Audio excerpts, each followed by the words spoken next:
Hello friends, આજે આપણા ભારત દેશની અંદર દિવસની શરૂઆત ચાથી કરવામાં આવે છે.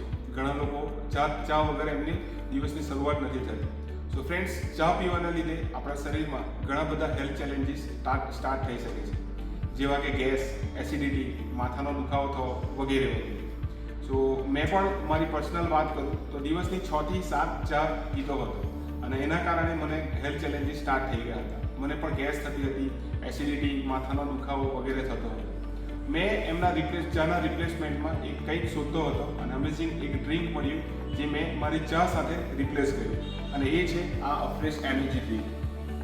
યસ, સો આ એક ચાના રિપ્લેસમેન્ટ લેવાનું ચાલુ કર્યું અને મને ઘણા સારા એવા રિઝલ્ટ મળ્યા છે. હું આજે તમારી સાથે શેર કરીશ કે એના બેનિફિટ શું છે અને એને બનાવવાનું કેવી રીતના છે.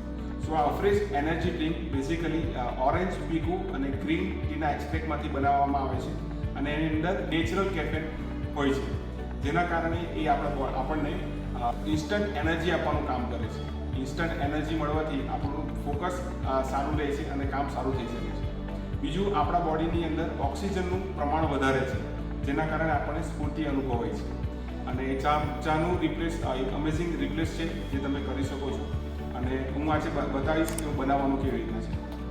યસ, સો ફ્રેન્ડ્સ, એની અંદર એક અમેઝિંગ સ્પૂન હોય છે, એમાંની 2 સ્પૂન લેવાની છે.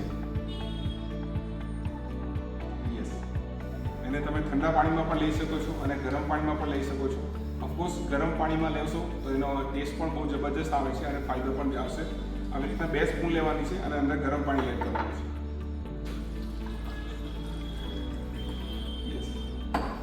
આટલો ટાઈમ લાગે છે બનાવવા માટે, એકદમ ઇઝી બની જાય છે અને અમેઝિંગ ટેસ્ટ છે.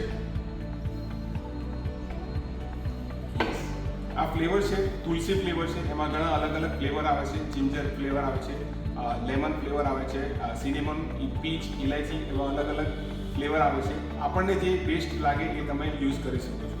ઓફકોર્સ એના રિઝલ્ટ બહુ અમેઝિંગ છે અને મેં પણ સારા રિઝલ્ટ મેળવ્યા છે.